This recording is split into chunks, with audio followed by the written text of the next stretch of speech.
एकं शास्त्रं देवकी पुत्रगीतम् एको देवो देवकी पुत्र एव एको मन्त्रस्तस्य नामानि कर्माप्यकं तस्य देवस्य सेवा कर्माप्यकं तस्य देवस्य सेवा। श्री गोपाल कृष्ण महाराज की जय। भगवंताच्या नामाचा आपण सर्वजण उच्चार करूयात। इथे आपण सर्वजण जे उपस्थित आहोत, मला आपल्याकडे काही गोष्टी दिसतात आहेत, काही गोष्टी दिसत नाहीत। म्हणजे काहींच्या डोक्यावर टोप्या दिसत नाही, तर काहींच्या पायात चपला दिसतात आहेत। ज्या दिसतात आहेत त्या गोष्टी दिसायला नको, ज्या दिसत नाही त्या गोष्टी दिसायला हव्यात। म्हणजे आपल्या डोक्यावर जर रुमाल असेल तर रुमाल घ्या, टोपी असेल तर टोपी घ्यायला हरकत नाही, आणि जी नको ती गोष्ट आपण बाजूला सारलेली असेलच याची मला कल्पना आहे। एकदा सर्वज्ञ श्री चक्रधर प्रभूंचा, कारण सर्वज्ञ श्री चक्रधर प्रभूंचा अवतरण अष्टशताब्दी महोत्सव हे वर्ष आपण मोठ्या उत्साहात साजरा करतोय। मग अशीच भाऊंनी त्याचा उल्लेख केला, आणि म्हणून एकदा मोठ्या आणि वरच्या स्वरामध्ये स्वामींच्या नावाचा एक दुदुंबीकार आपण या ठिकाणी गर्जना करीत करूयात। सर्वज्ञ श्री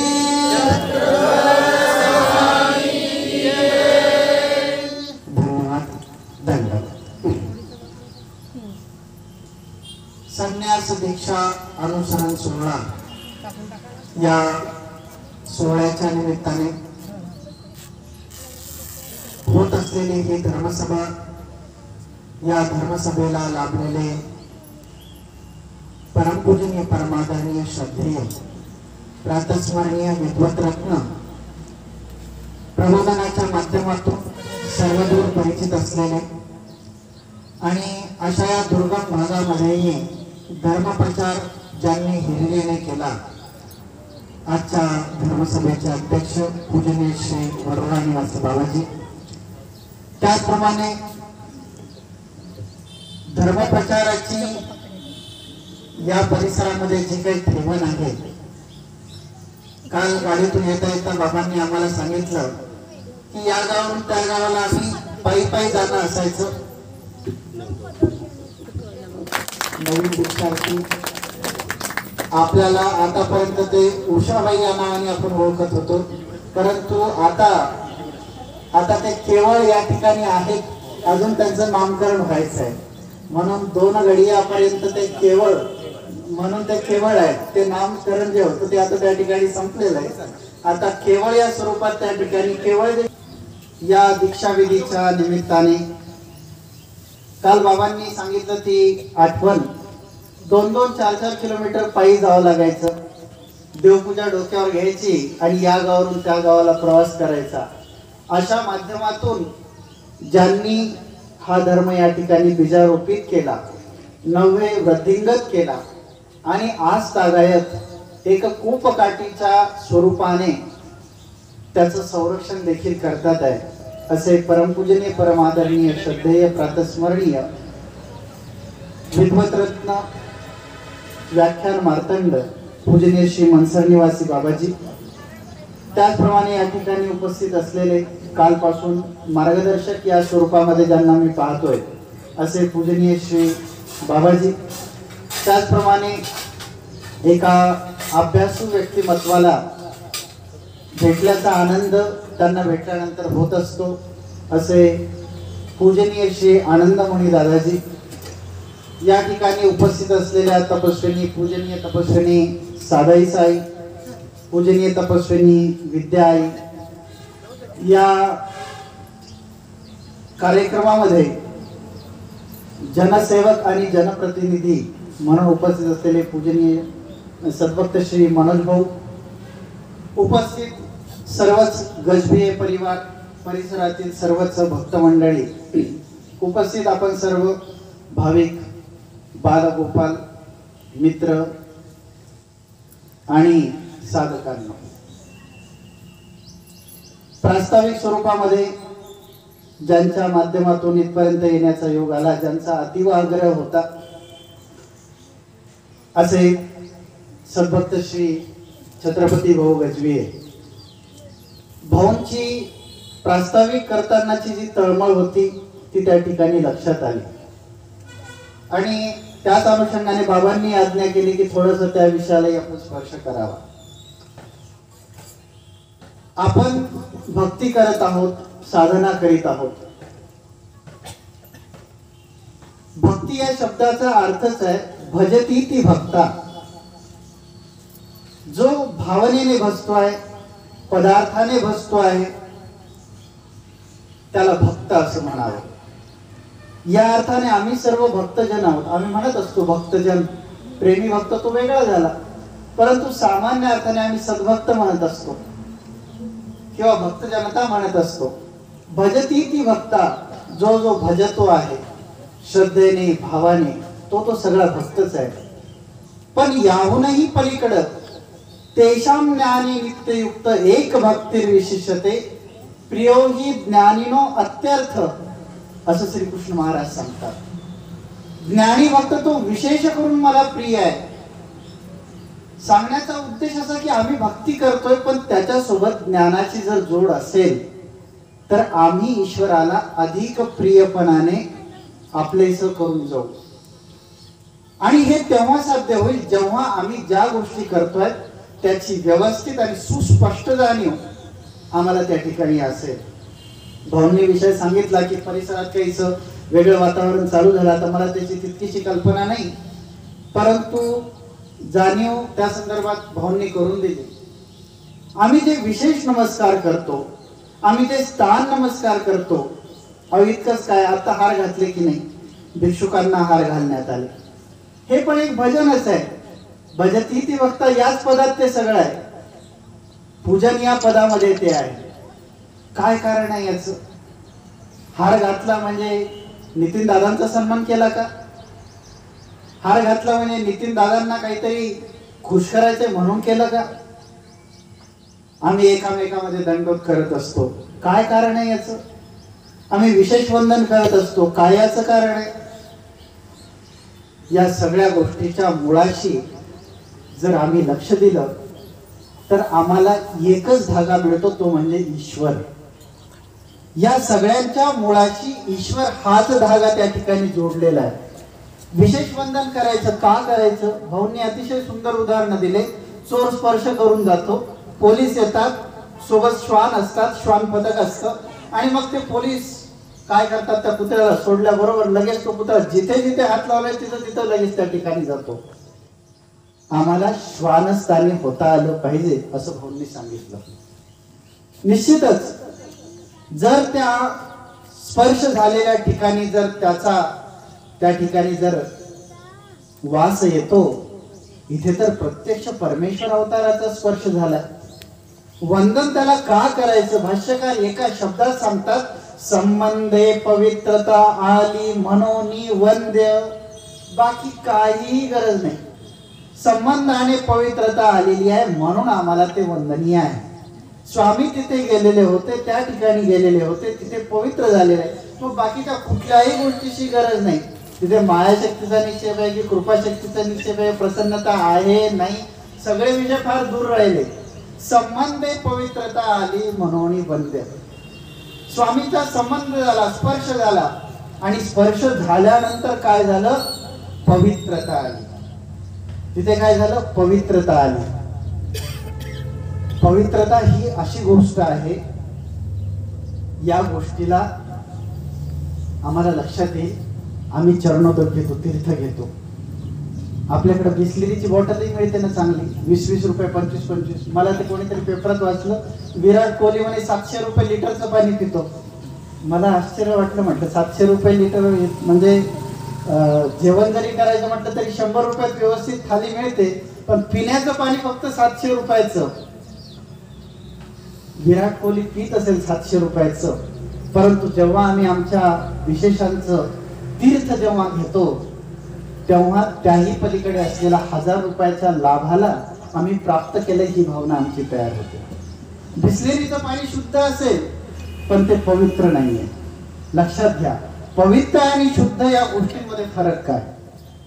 पवित्र चरणोदक कदाचित अशुद्ध असेल, आम्ही आणलं डोमेग्रामवरून आणलं, डाकराम सुकडीवरून आणलं, कदाचित 10 दिवस झाले असतील आणून, मग आम्ही ते प्रक्रिया करून घेतो त्याची, परंतु ते शुद्ध असेलच असं नाही. बिसलेरीचं पाणी शुद्ध आहे, अगदी त्याला पवित्र म्हणजे त्याला निर्मळ करण्याचा प्रयत्न केला, परंतु ते पवित्र नाहीये. असेल ते 700 रुपये लिटरचं, पण ते पवित्र नाही. जेव्हा त्या विशेषाच्या स्पर्शाने जेव्हा त्याच्यामध्ये संप्रेषण जुळल्या जातात तेव्हा आमच्यासाठी ते तीर्थ म्हणून उपयोगात येतं. आणि मग तिर्यंती तीर्थ, तीर्थ का म्हणतो त्याला, तिर्यंती ते तारणारा आहे म्हणून त्याला तीर्थ असं म्हटलं जातं. ही जी काही बाजू आहे ही त्या पवित्रतेमध्ये त्या ठिकाणी अंतर्भूत आहे. ही त्या पाण्यामध्ये नाही, दुसऱ्या पाण्यामध्ये नाही. तसंच परमेश्वराच्या स्पर्शाने पवित्र झालेले जे विशेष आहेत तिथे पवित्रता आलेली आहे. भले ते स्थान त्या ठिकाणी अस्वच्छ असेल. भाऊंनी आता बरेचशी महाराष्ट्रातली स्थानं केली. त्यांनी एक प्रसंग सांगितलेला मला आठवतो, भोकरचा. तिथे गेले सगळी अस्वच्छता होती. किंवा तो आपण रिद्धपूरला जातो, डोमेग्रामला जातो, आम्हाला त्या ठिकाणी पाषाण दिसतो. पाषाण दिसल्यानंतर वाटते की अरे या ठिकाणी किती धूळ आहे. आमची दृष्टी ही त्या 700 रुपयाच्या बिसलेरीच्या पर्यंतच आहे, त्याच्या पलीकडे नाही जाता आलं आम्हाला. माझा स्वामीराज या ठिकाणी क्रीडलेला आहे. जेव्हा या भावनेतून आम्ही तिथे बघतो तेव्हा तेच पवित्र वाटायला लागतं. तेव्हा ओबडधोबड दिसणारे ते पाषाण आपलेसे वाटायला लागतात. याचं कारण तिथे पवित्रता आहे. आणि जेव्हा तिथे पवित्रता आहे हा दृष्टिकोन आमचा तयार होतो तेव्हा तिथे आम्हाला जे काही लाभ प्राप्त होतोय तो सगळा अदृष्टपर असणार आहे. विशेष कोणती बांधणी केली, चांदीची केली, सोन्याची केली, स्टीलची केली, पितळेची केली, तांब्याची केली, कोणती केली, यापेक्षा त्या विशेष कुठल्या स्थानाचा आहे या भावनेने जर त्याच्याकडे जर बघितलं तर जे काही प्राप्त होणार आहे ते जे इप्सित आहे तिथपर्यंत निश्चित आम्ही पोहोचलो. आणि म्हणून पवित्रता संबंधे पवित्रता आली मनोनी वंदे. स्वामींनी जी आज्ञा केलेली आहे ती आज्ञा या अर्थाने आहे. मग ते कदाचित परिचय स्थान असेल, कदाचित अवलोकन स्थान असेल, कदाचित निद्रा स्थान असेल, त्या स्थानाच्या ठिकाणी आमची दृष्टी ही अशा भावनेनं स्थिरावणं अपेक्षित आहे. आम्ही घरी विशेष करतो. भाऊंनी आता सांगितलं डोमेग्रामवरून विशेष घरी आणलेला आहे. इतक्या किलोमीटरवरून काय गरज होती विशेष आणायची. आमच्या घरी इकडे तिकडे नाहीत काय, इतक्या किलोमीटरवरून आणण्याची काय गरज होती ना. तिथे तो विशेष करताना ती जी पवित्रता आहे, ज्या छिन्नस्थळीवर प्रसन्नतेच्या अपूर्व लीळा घडल्या त्याचा एक अंश आज आमच्या घरात आहे, आज आमच्या देवपूजेत आहे. अशी जेव्हा भावना तयार होते तेव्हा त्याची गरिमा आणि त्याची उंची आमच्या दृष्टीनं ही अदृष्टपर होऊन जाते. आणि म्हणून आम्हाला जे विशेष करायचे ते या भावनेनं करायचे. त्या परमेश्वराच्या लीळांचं आठवण करून देणारं ते माध्यम आहे. तिथे वंदन केल्यानंतर सेविलिया योग्यता ते तियेचेली, त्यानंतर तिथे दंडवत केल्यानंतर योग्यता प्राप्त होणार आहे. योग्यता म्हणजे पात्रता. पात्रता म्हणजे काय, पात्रता लागतात की नाही. त्याने BA ला ऍडमिशन घ्यायचंय आणि 10वीचं सर्टिफिकेट लागेल, आधार कार्ड लागेल, पॅन कार्ड लागेल, बँकेत खातं काढायचंय, काय पात्रता आहे तुमची विचारलं जाते. तसं परमेश्वराच्या त्या विधिरूप क्रियार्थी प्रवृत्त होत असताना तुमची जी योग्यता आहे, पात्रता आहे ती वाढत असते. आणि म्हणून विशेष करत असताना आम्ही म्हणत असतो पवित्र हा तुझा देवा संबंध मी नमस्करी, योग्यता वाढवावी माझी प्रणाम भक्तवत्सला. काय म्हणायचं असतं विशेष करताना, हे देवा हा तुझा पवित्र संबंध आहे. तुमच्या योगाला गेलेले हे पाषाण आहेत, हे साधारण नाहीयेत, हे तुमच्या स्पर्शाने पुनीत झालेले आहे. कदाचित तो असेल गोवर्धन पर्वताचा विशेष, पण त्याला धारण करीत जी काही अपूर्व लीळा वर्तली, त्या लीळेचा संदर्भ तो पाषाण आमच्या हातात आहे. अशी जेव्हा आम्ही भावना करतो, विचार करा तुमच्या हातात तो विशेष आहे की जो विशेष श्री कृष्ण चक्रवर्तींनी निमित्त करीत इंद्राचं गर्वहरण केलेलं होतं, आज तो पाषाण माझ्या हातात आहे. या भावनेनं आम्ही जेव्हा त्याच्याकडे बघू तेव्हा आम्हाला त्यातली पवित्रता आणि त्यातली स्वस्थता ही अनुभवता येईल. ही भावना स्थिरावली पाहिजे. आणि म्हणून हे देवा, हा तुमच्या संबंधाला गेलेला हा पाषाण आहे, तो मी काय करतोय, नमस्कार करतोय. आणि त्याच्यामुळे योग्यता वाढवावी माझी, हे देवा माझी योग्यता वाढवावी. परमेश्वर प्राप्तीसाठी जो अधिकार पाहिजे. आज या ठिकाणी उषा आई आपल्याला या स्वरूपात दिसतात आहे. काय झालं बरं नेमकं 3 महिन्यामध्ये? भाऊंनी सांगितलं आधी म्हणून होत नव्हतं. आज कस काय झालं? आज कस काय कपडे बदलले? आज कस काय ती भावना तयार झाली? दररोज देवपूजा सकाळ संध्याकाळ करण्याचा हा परिणाम आहे. योग्यता वाढत गेली आणि ती योग्यता वाढत वाढत वासनिक अवस्थेपर्यंत गेली. वासनिक अवस्थेनंतर ती आता संन्यासाच्या अवस्थेमध्ये या ठिकाणी दिसते आहे. ही उन्नयन आहे, ही वृद्धी आहे. हा काय संन्यास आहे. ही कशाने तयार झाली? ती त्या पवित्र वस्तूच्या संपर्कात आल्याने तयार झाली. त्याचे संप्रेषण त्याच्यामध्ये आहे. आज वैज्ञानिकांनी सुद्धा हे मान्य केलं की जे वैज्ञानिक धर्माच्या विरुद्ध आहे असं भासवलं जातं, वास्तविक तसं आहेच नाही मुळी. ते तर उलट तुम्हाला अधिक सजग करून सांगतात की याच्यात हे सुद्धा आहे. पदार्थामध्ये वस्तूमध्ये गुणधर्म असतात, हे त्यांनी सिद्ध केलं. तुम्हाला दाखवलं असं असं आहे, त्यात वस्तुमान असं आहे, त्यांनी सांगितलं. नाही तर आपल्याला काय कल्पना होती, त्यांनी उलट जाणीव करून दिली. मी उच्चारलेला शब्द, याचे जे काही तरंग आहेत, हे तरंग या संपूर्ण परिसरामध्ये पसरत आहेत. आज गजबेज परिवाराला फायदा होत नाहीये. आजूबाजूच्या ज्या ज्या घरांमध्ये माझा आवाज पोहोचतोय त्या त्या घरांमध्ये याचे संप्रेषण पोहोचत आहेत. त्या त्या घरामध्ये याच्या ज्या काही लहरी आहेत त्या लहरी पोहोचत आहेत. इतकंच नाही, मी न बोलताही ते काम होणार आहे. यस्मिन देशे वसे ज्ञानी योगी स्वाध्यात्मचेतस तन्मंडळम पवित्रंच प्रयाती निमिषा ध्रुवम. ज्या देशामध्ये योगी, ध्यानी आणि ज्ञानी पुरुष वास्तव्य करतात, तन्मंडळम पवित्रंच, बाकी काही करण्याची गरज नाही. त्या पुरुषांच्या वास्तव्याने ते मंडळ पवित्र होऊन जातं. आणि नसुद्धा त्यांच्या संपर्कात आल्याने आमच्या डोळ्यात अश्रू येतात. काय कारण आहे? डोळ्यामध्ये पाणी काय येतं त्यांना पाहिल्यानंतर? त्यांनी तर काही बोललं नाही, त्यांनी काही रडवलं नाही. पण त्या साधकांच्या, मोठमोठ्या अधिकरणांच्या, जेव्हा जुन्या अधिकरणांच्या आम्ही भेटीला जातो तेव्हा त्यांच्या भेटीला गेल्यानंतर सुपारी घेऊन जात असताना आपोआप अनायासे डोळ्यामध्ये पाण्याचा त्या ठिकाणी भाव येतो. काय कारण आहे याचं? याचं कारण ती पवित्रता आपोआप शुद्ध करण्याची प्रक्रिया सुरू करून देते. तीर्थ तर घेतलं, त्याला माहिती नाही लहान लेकराला, पण महावाक्याचं तीर्थ दिलं, तापामध्ये फरक पडला. काय याचं कारण? त्याला समजो न समजो त्या तीर्थाने तिर्यंती तीर्थ त्याचं काम करून टाकलं. हे पवित्रतेचं गुज आहे. म्हणजे पवित्रता जी आहे ती पवित्रता अशा पद्धतीनं काम करत असते. आणि म्हणून या ठिकाणी त्यांना हार घातला. नितीन दादांना हार नाही घातला.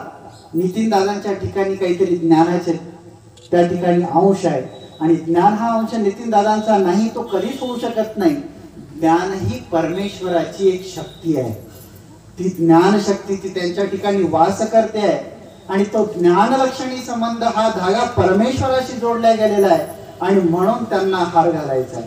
त्या विशेषाच्या ठिकाणी पुष्प अर्पण करायचं, कारण त्या परमेश्वराचा संबंध तिथे आलेला आहे. म्हणून तिथे दंडवत. आम्हीही तुम्हाला दंडवत म्हणतो, कारण परमेश्वराचं नाम तुमच्या ठिकाणी आहे म्हणून तुम्हाला दंडवत. ही माध्यम आहेत त्याची सर्व. मूळ धागा एक परमेश्वर हाच आहे. मग ते स्थान असेल, तो प्रसाद असेल, भिक्षुक असेल, वासनिक असेल, याच्या मुळाशी एकच सेतू जोडला जाणारा तो म्हणजे तो परमेश्वर. त्याच्याशी जोडल्या जाणारी ही सर्व सेतू आहेत, ही सर्व पूल आहेत जे तिथपर्यंत पोहोचवणार आहेत. आणि म्हणून आम्ही यांना साधन किंवा उपसाधन असं म्हणत असतो. अर्थातच या संबंधाने आम्हाला तो लाभ प्राप्त होत असतो. आता जे काही तर्कवादी मंडळी आहेत त्यांनी तो तर्क केल्यानंतर जर आमच्या बुद्धीत भेद होतोय तर आजपर्यंत आम्ही विशेष केलाच नाही, फक्त डोक्याला लावला. विशेष वंदन आम्ही केलं नाही. आम्ही फक्त काय केलं की हे आमचं केलं, अरे केला का विशेष, लगेच जा हात धु, पटकन केला, डोक्याला लावला, ठेवला. आम्ही तर्काने जर बाजूला होत असेल तर आम्हाला ती प्रतीती आली नाही. आणि ज्या अर्थी आम्हाला प्रतीती आली नाही किंवा ज्या अर्थी आम्ही इकडे तिकडे जर बाजूला झालो तर आम्हाला ती प्रतीती आली नाही. आणि प्रतीती आली नाही म्हणजे आमच्या साधनेत उणीव आहे. आम्हाला आमची साधना सबळ करावी लागेल. आम्हाला उत्तर देता आलं पाहिजे की इथे संबंधे पवित्रता आली म्हणून वंद्य, हे भाष्यकारांचं सूत्र आहे. आणि या भाष्यकारांच्या या पक्षाला आम्हाला त्यांना निश्चितपणे सांगावं लागेल. म्हणून मीच नाही, तुम्ही सुद्धा इथे दंडवत केला पाहिजे असं आम्हाला त्यांना पटवून द्यावं लागेल. कारण हाच त्यांच्या सुद्धा मोक्षाचा मार्ग आहे, आमच्याच नाही. प्रत्येकाचं हे कर्तव्य आहे, प्रत्येकाचं हे करणीय आहे. आणि म्हणून आम्हाला तर ते करायचंच आहे, परंतु आज जे सांगितलं त्या भावनेनं करायचं आहे. लीळा आठवत आज तुम्ही देवपूजा केली, काही जणांनी राहिली असेल तर निश्चित करा, त्या ठिकाणी विशेषांची नाव लिहिलेली आहेत. हा खडकुलीचा असलेला श्री चक्रधर स्वामी चरणांकित विशेष. तिथे दंडवत करताना भावना कुठे जोडलेली आहे, आमची खडकुलीशी जोडलेली आहे. ज्या ठिकाणी भट्टोवासांचं अनुसरण झालं त्या ठिकाणाशी आम्ही जोडल्या गेलो. कशामुळे? विशेषामुळे. जर तो विशेष नसता तर आम्ही नसतो जोडल्या गेलो त्याच्याशी. आणि म्हणून त्या परमेश्वराशी जोडणारा तो सेतू म्हणून तो आहे. आणि एवढंच नाही तर ती आज्ञा आहे. विशेष केल्यानंतर लीळा तर आठवल्या जाईल, परंतु आज्ञा पालनाच्या एका वचनाची योग्यता ती विशेष केल्यानंतरच होणार आहे. आता मी तुम्हाला सांगितलं, जसं शौर्याला सांगितलं, अरे विशेष नाही केला, जा विशेष करून घे. शौर्य गेला, डोक्याला लावून ठेवून दिला, परंतु एक वचन पाळण्याची योग्यता झाली ना योग्यता हळूहळू वाढत जाणारी आहे. ती एक वचन पाळण्याची योग्यता हळूहळू 2 वचन पाळण्याच्या योग्यतेला प्राप्त करून देणारी आहे. 2 वचन पाळण्याची योग्यता हळूहळू 3 वचन पाळण्याच्या योग्यतेला प्राप्त करून देणारी आहे. विधीकरिता विधी स्फुरे, विधी स्फुरतो आणि हळूहळू ती योग्यता वाढते. आणि त्याचीच परिणिती ही जी आहे ही आज आम्हाला उषा या ठिकाणी या स्वरूपामध्ये दिसतात आहे. हे कशाचं कारण आहे? हे त्या योग्यतेचं कारण. मग तुम्ही म्हणाल आता आम्ही विशेष करायला लागलो तर असं होईल का आमचं बी? असं होईल का म्हणण्यापेक्षा असं झालं पाहिजे ही भावना महत्वाची आहे. आज संन्यास करतात त्या. मगाशीच बाबांचा आमचा विषय झाला. बाबांनी सांगितलं या 1.5 महिन्याच्या कालखंडात आमच्याकडे जवळजवळ 5 संन्यास दीक्षा विधी संपन्न झाल्या. म्हणजे कोरोनाने काही करो न करो एवढं काम मात्र चांगलं केलं की नश्वरता जी काही आहे ती या ठिकाणी आम्हाला समजून गेली. आम्ही त्याच्यापासून बाजूला झालेलो होतो. हा संसार अनित्य आहे, पापरूप आहे, दुःख मूळ आहे. हे देह नाशिवंत आहे, कोणाला माहिती नाही. अगदी सगळ्यांनाच माहित आहे. माझा आवाज ज्यांच्यापर्यंत पोहोचत असतं सगळ्यांनाच माहित आहे. एक दिवस जायचं कोणाला माहिती नाही, सगळ्यांनाच माहिती होतं. परंतु ते प्रतीतीला आलेलं नव्हतं. प्रतीतीला यावं लागतं, ते माहिती तर सगळ्यांनाच आहे, पण आमच्या समजत पण उमजत नाही. ते उमजण्याचं काम या कोरोनाने करून दिलं. त्या युधिष्ठिर आणि यक्ष संवादामध्ये त्यांनी एक प्रश्न अत्यंत महत्वाचा विचारला. युधिष्ठिराला यक्षाने प्रश्न विचारला, जगातलं सगळ्यात मोठं आश्चर्य कोणतं? काय प्रश्न विचारला? जगातलं सगळ्यात मोठं आश्चर्य कोणतं? तुमच्या माझ्यासारखं असतं तर सांगितलं असतं ताजमहाल आहे, ते तिकडे इजिप्त मधले पिरॅमिड आहेत. युधिष्ठिरानं सांगितलं जगातलं सगळ्यात मोठं आश्चर्य कोणतं आहे ते.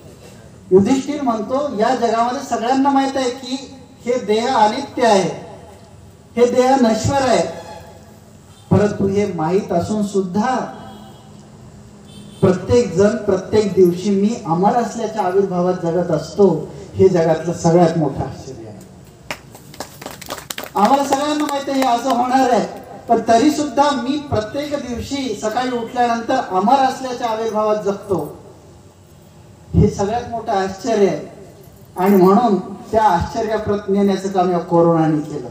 हा संसार अनित्य आहे. कसा अनित्य आहे? कोरोना होतो, मग ते छातीचे हे वाढायला लागतात, हृदयामध्ये ते काहीतरी इन्फेक्शन पसरतं, आणि पसरल्यानंतर हा माणूस गतप्राण होऊन जातो. प्रत्यक्षदर्शी आम्हाला अनुभव आला, आणि मग लक्षात आलं की हे देह अनित्य आहे. देह अनित्य आहे, आणि मग काय केलं पाहिजे? तर परमेश्वराची वाट धरली पाहिजे.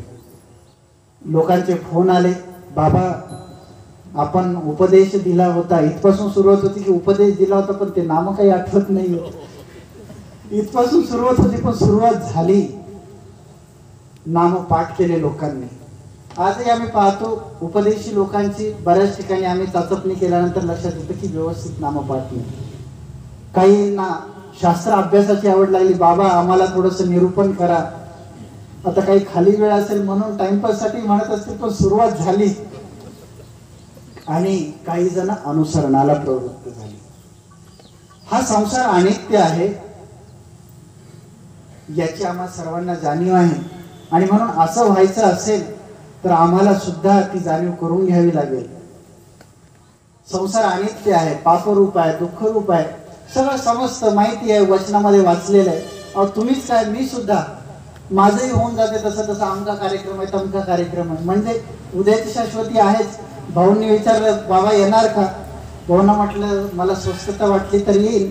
नंतर विचारायला जर तो दिवस उजाडला नाही तर माझ्यासाठी, म्हणजे परंतु तरी सुद्धा मी दंडोत घेतला, म्हणजे आहे पुढे आहे, त्या दिवशी जायचं आहे, मी तयारी केली, कपडे धुवून ठेवले आदल्या दिवशी. म्हणजे काय, उद्या जगायचं याची कुठेतरी आशा त्या ठिकाणी मला आहेच. आणि म्हणून हे सगळं माहीत असतानाही असं होतं, जगायचं असतं, पुढे चालायचं असतं, पण या सगळ्या प्रक्रिया करत असताना आम्ही स्वतःचं उन्नयन केलं का, हा प्रश्न महत्वाचा ठरतो. दिसायला तर बाकी सगळ्या गोष्टी तशाच दिसणार आहे. स्वामींनी तर अगदी प्रत्यक्ष दृष्टांताद्वारे सांगितलं. वचिष्ठ लवणाख्याची कथा. वचिष्ठ लवन नावाचा असलेला राजा राजसभेमध्ये बसलेला होता. समोर प्रधान आणि सगळी जनसभा बसलेली होती. राजाच्या समोर पेखणे म्हणजे नृत्य चालू आहे.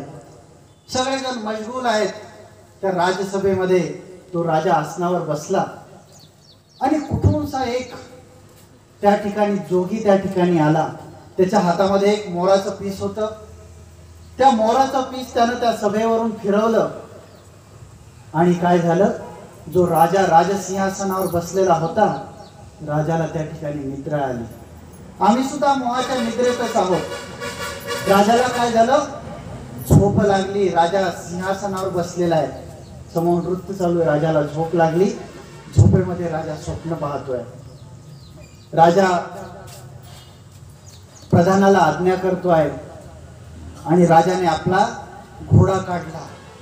जो राजा घोडा शिकारीसाठी नेत असतो तो घोडा राजाने काढायला लावला. राजा घोड्यावर आरूढ झाला. सोबतची पाईक मंडळी राजाच्या सोबत चालू लागली. जंगलामध्ये राजा पोहोचलेला आहे. जाता जाता समोर एक रानडुक्कर दिसलं. रानडुक्कर पळते आहे. राजा त्या रानडुकराच्या पाठीमागे लागला. आज राजाला शिकार मिळाली आणि आता बस ही शिकार पकडायचीच असं म्हणून राजाने आपल्या घोड्याचा लगाम त्या ठिकाणी मोकळा सोडला. घोडा त्या ठिकाणी धावू लागला. भरधाव वेगाने घोडा धावतोय. समोर ते रानडुक्कर पळते आहे. जाता जाता समोर अचानक एक मोठी दरी लागली. रानडुक्कर त्या दरीमध्ये गेलं. भरधाव असलेला, वेगात असलेला तो घोडा सांभाळायचा कसा? राजाला प्रश्न पडला. समोर एक झाडाची फांदी दिसली. राजाने फांदी पकडली. राजाच्या खालून घोडा निघून गेला. घोडा सुद्धा गतप्राण झाला. फिरत फिरत राजा बराच लांबवर त्या ठिकाणी आलेला होता, पोहोचलेला होता. बराच लांब येऊन गेल्यामुळे राजाला तहान लागली. आता पाणी नाही पियायला. राजा इकडे तिकडे शोधू लागला की कुठे पाणी मिळते, कुठे पाणी मिळते. बराच काळ प्रवास केल्यानंतर समोरून एक मातंगी येताना दिसली. तिच्या हातामध्ये पाण्याचा घडा होता. राजा विचारतोय, का गं मला थोडस पाणी देशील का प्यायला, खूप तहान लागलेली आहे. तिनं सांगितलं, मी मातंग आहे, तुम्ही राजे उच्च वर्णातले, उच्च कुळातले. राजा म्हणतो, काही हरकत नाही, मला आता पाण्याची खूप गरज आहे. जेव्हा स्वभावाची पीडा त्रास देते तेव्हा हे सगळे बाकीचे मानव निर्मित बंधनं गळून पडतात. मातंगीला म्हटलं, थोडस पाणी दे. ती म्हटली, तसं नाही देणार, तुम्हाला माझ्याशी लग्न करावं लागेल. आता आली का पंचायत, लग्न करावं लागेल. म्हटले हो.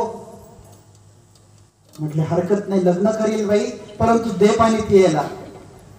अभिवचन घेतलं राजाकडून. तिनं त्याला पाणी पियाला दिलं. राजा म्हटले, ठीक आहे, मी तुझ्याशी लग्न करतो, चल आपण राजमहालात जाऊ. म्हटले नाही, माझ्यासोबत इकडे थांबावं लागेल. आणि मग राजाला घेऊन ती त्या छोट्याशा कुटीमध्ये आली. आपल्या वयोवृद्ध असलेल्या आईबापांना दाखवलं. म्हटले, अहो मी माझ्यासाठी नवरा शोधून आणला. त्यांना मोठं छान वाटलं. डोक्यावर टोप आहे, चांगले चांगले अलंकार आहेत, इतका श्रीमंत नवरा मिळाला. हो म्हटले. दोघांचा संसार चालू झाला. पाहता पाहता संसाराचा जो वृक्ष होता पुढे वृद्धिंगत झाला. 2 मुलं झाली, 4 मुलं झाली. पुढे त्या ठिकाणी दुष्काळ पडला. दुष्काळ पडला, इतका भीषण दुष्काळ, पियायला पाणी नाही, खाण्यासाठी अन्न नाही. आणि मग त्या राजाने, म्हणजे तो त्याच्या सोबत असलेला तो, त्यांनी सगळा आपला परिवार घेतला आणि तो देशभ्रमंतीसाठी निघाला. पुढे एका ठिकाणी गेल्यानंतर एका मुलाला, जो मोठा मुलगा होता, त्याला खूप तहान लागली. राजा पाणी आणण्यासाठी गेला, परंतु उपयोग झाला नाही. त्याने पाण्याच्या अभावी त्या ठिकाणी देह सोडला. पुढे गेल्यानंतर दुसरा मुलगा गेला, तिचा पुढे गेल्यानंतर तिसरा. आता हे दोघे आणि त्यांचा लहान मुलगा पुढे एका गावात गेल्यानंतर त्यांनाही तहान लागली. राजा म्हटला की तुम्ही धीर सोडू नका, मी पाणी आणतो. राजा त्या ठिकाणी पाणी आणण्यासाठी गेला. इकडे मात्र आल्यानंतर पाहतो तो दोघेही त्या ठिकाणी गतप्राण झालेले होते. राजानं मोठ्या जड अंतकरणाने त्यांची चिता रचली. दोघांनाही त्या चितेवर झोपवलं. अग्नी प्रज्वलित करण्यात आला. आणि मग राजा विचार करतो की आता माझ्यावर राहिलं काय, पत्नी सरली, मुलं सरले, आता मी जगायचं तरी कोणासाठी. आणि असं म्हणून राजाने त्या ठिकाणी सर्व जोर लावत त्या ठिकाणी उडी घेतली. तेवढ्यात काय झालं, इकडं प्रधानाने, जो राजाला डुलकी आली होती, राजाला जागा केलं. राजेसाहेब उठा, नृत्य संपलेलं आहे. काय झालं, नृत्य संपलेलं आहे. राजा उठला. स्वप्न पाहिलं ते खरं की आता पाहतोय ते खरं. जे स्वप्नामध्ये मी पाहिलं, जितके दुःख भोगले, तिच्याशी संसाराचं सुख भोगलं, त्या दुष्काळाचे दुःख भोगले, नेमकं खरं काय, ते खरं की हे खरं. अहो म्हटले, माझी तिकडे पत्नी मेली. अहो राजेसाहेब तुम्ही आसनावर आहात, कोणती पत्नी, राणीसाहेब इथं बसलेले आहेत. नाही नाही म्हटले, त्या तिकडे माझी पत्नी मेली. अहो राजेसाहेब असं नाही. जाऊन पाहतात तर त्या ठिकाणी राजाचा जो घोडा होता तो जागेवर नव्हता. पहा, या प्रसंगातील चमत्कृती पहा. त्या ठिकाणी राजाचा घोडा जागेवर नव्हता. राजासाहेबांनी सांगितलं, पहा मी तुम्हाला म्हटलं ना, आपला घोडा जागेवर नाही. म्हणजे इथून पुढे आपण गेलो, इथेच ते रानडुक्कर मिळालं, इथेच त्या रानडुकराला मी सोडलं, इथेच फांदी पकडली. जे जे प्रसंग घडलेले होते ते सगळे सगळे अगदी तंतोतंत त्या ठिकाणी उपस्थित होते. आणि पुढे गेल्यानंतर इथे पहिला मुलगा मेला, इथे दुसरा मुलगा मेला, इथे तिसरा मुलगा मेला, इथे पत्नी मेली. अशा पद्धतीनं राजेसाहेबांनी दाखवलं. स्वामींनी ही आख्यायिका कथन करत सांगितलं की संसार हा असाच आहे. साच म्हणून धरता येत नाही आणि लटिका म्हणून सोडता येत नाही. हा संसार काय, हा असाच आहे. संसार दीर्घ स्वप्नला. हे संसार आम्हाला जे दिसतंय हे एक स्वप्न आहे, पण ते प्रतीतीला येत नाही. हे प्रतीतीला आम्हाला येत नाही. संसार स्वप्नम तेज मोह निद्रा मदालसा वाच मुवाच पुत्रम. हे संसाराचं स्वप्न पडलेलं आहे या मोहाच्या निद्रेमध्ये. हे जीवा, या मोहाच्या निद्रेतून, या संसाराच्या स्वप्नातून थोडासा बाजूला हो आणि तू यथार्थ कोण आहे याची जाणीव करून घे. दिसताना तर आम्हाला सगळं दिसेल, हे आई आहे, ते वडील आहेत, ही भाऊ आहे, ती बहीण आहे, ते सगळं सगळं सगळं परिवार आहे. परंतु विचार करू जाता कोण कोणाचा आहे. आम्ही संपलो, जग संपलं. याच्या पलीकडे काही नाही आणि याच्या अलीकडेही काही नव्हतं, हे नंतर लक्षात येतं. उषा आई भाग्यवान आहे, या अवस्थेत का होईना परंतु संसाराची अनित्यता त्यांना उमजली, समजली आणि आज या वेश परिवर्तनासोबत मन परिवर्तन होऊन ईश्वराच्या पायी ठाई घेण्यासाठी, आश्रय घेण्यासाठी त्या पोहोचल्या. आता तुम्ही म्हणाल याचा आम्हाला आचार काय? याचा तुम्हाला हाच आचार आहे की प्रत्येकाच्या अंतःकरणामध्ये, मग तो लहान असेल, मोठा असेल, वयोवृद्ध असेल, नाही तर कोणी असेल, अंतःकरणामध्ये आमच्या सुद्धा हीच भावना जागृत झाली पाहिजे. आज यांच्याकडे पाहत असताना हा क्षण माझ्या आयुष्यात कधी येईल बरं, अशा प्रकारची एक भावना आमच्या अंतःकरणात उत्पन्न झाली पाहिजे. कारण हे जग अनित्य आहे, पण ती अनित्यता आम्हाला उमटून प्रवचन चालू असताना तर वाटते हो सगळं खरं आहे, हो काय खरं आहे सगळं. त्याला स्मशान वैराग्य असं म्हणतात. त्या प्रेतासोबत जात असताना लोकांच्या गप्पा ऐकण्यासारख्या असतात. काही खरं नाही हो जगात, काही नाही. आत्ताच घर बांधलेलं होतं, आत्ताच महिन्याभरापूर्वी तो उद्घाटन झालं, आता सरले मरमर केलं, वर्ष आयुष्यभराची पुंजी जमावलेली त्या घरात लावली आणि आता सुख भोगायचे दिवस आले तर गेले. काही खरं नाही हो. आणि येताना काही नाही हो, आता थोडंसं ते आमच्या घराचं बांधकाम चालू आहे, इंजिनियर येऊन पोहोचलेले आहेत, मिस्त्री येऊन पोहोचले, लगेच गाडीला किक मारून पोहोचले. तिथे जाताना ते गेले तिथे नव्हती, आले तिथे होती. तशा प्रकारचा झालेला हा प्रकार. जाताना अशी भावना असते, येताना अशी भावना असते. मनात भावभावनांचे तरंग उमटत असतात, परंतु आमची निष्ठा त्या परमेश्वराप्रती अर्पित झाली पाहिजे. दररोज प्रार्थना करत असताना आम्हाला लक्षात आलं पाहिजे की देव आमची वाट पाहतोय. परमेश्वराचे वरपडोनी वाट पाहत असती, देव आमच्या प्रत्येकाची वाट पाहतोय. आज तरी पोहोचेल, उद्या तरी पोहोचेल. पूर्वीच्या काळी वाट पाहायला जायची, गाड्या असायच्या, फोन वगैरे काही नव्हते, आणि मग सकाळी 9च्या गाडीने येतो म्हणाले होते, आले नाही. आता 11च्या गाडीने येतील, दुपारी 2च्या गाडीने येतील, आता संध्याकाळी शेवटची 5ची गाडी, 5च्या गाडीने तरी येतील म्हणून उत्सुकतेनं पाहायला जायचं. तसं परमेश्वर आपल्या सर्वांची वाट पाहत आहे. 20व्या वर्षी तरी अनुसरेल, जाणीव झाल्यानंतर 40व्या वर्षी तरी अनुसरेल, कमीत कमी 57 पर्यंत का होईना अनुसरेल. परंतु त्या परमेश्वराकडे आम्ही कधी बघितलंच नाही.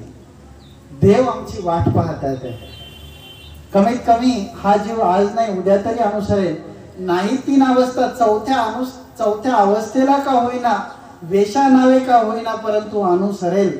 कसं का होईना पण करण्याचा प्रयत्न करेल. परमेश्वर वाट पाहत आहे. आपली कोणतरी वाट पाहत आहे, आतुरतेने वाट पाहत आहे, असं नाहीये. आणि ही वाट पाहणे म्हणजे आपण फोन लावून सांगू शकत नाही की देवा मी अमक्या तमक्या वेळेला दे, कारण आपला अंत आपल्याला माहीतच नाही. देव आपली प्रतिदिन वाट पाहत आहेत. दररोज जेव्हा आम्ही देवपूजा करतोय तेव्हा हे लक्षात ठेवायचं की आपली देव वाट पाहतोय. काय लक्षात ठेवायचंय? आपली देव वाट पाहतोय. आणि देवाला प्रार्थना करायची की हे देवा, मला एक दिवस तो योग यावा मृत्यूपूर्वी माझ्या, की ज्या अवस्थेमध्ये मला आपल्या श्रीचरणाला आश्रय घेण्यासाठी अशा प्रकारे येता येईल. असा एक दिवस माझ्या आयुष्यात आलाच पाहिजे, अशी एक भावना हृदयाच्या एखाद्या छोट्याशा कोपऱ्यामध्ये आमची निश्चितपणे असली पाहिजे. हाच या प्रसंगाचा आज आमच्या जीवनासाठी अनुकरणीय असलेला भाग आहे. आणि म्हणून आजच्या या अनुसरण संन्यास दीक्षाविधी सोहळ्याच्या निमित्ताने या ठिकाणी नवदीक्षार्थी जे आहेत त्यांना त्यांच्या भावी धर्मरूप साधने करता या ठिकाणी शुभचिंतन व्यक्त करतो. गजबे परिवाराने अत्यंत कुशलतापूर्वक आणि संयोजन घडवून आणत हा कार्यक्रम या ठिकाणी आयोजित केला. त्यांच्या या कार्यक्रमालाही शुभेच्छा व्यक्त करतो. त्यांनाही भविष्यामध्ये लवकरच अशा प्रकारचा लाभ प्राप्त यावा, कारण त्यांना कल्पना आहे, वाट पाहत आहेत. कोण वाट पाहत आहेत? कोण वाट पाहत आहेत? परमेश्वर. मोठ्याने कोण वाट पाहत होते? परमेश्वर आपली वाट पाहत आहेत. ही जाणीव या सर्व परिवारामध्ये रुजलेली आहे आणि निश्चितच त्यांची वाटचाल तिथपर्यंत होईल की हो अशा प्रकारची एक शुभभावना व्यक्त करतो आणि माझ्या लांबलेल्या वक्तव्याला या ठिकाणी विराम देतो.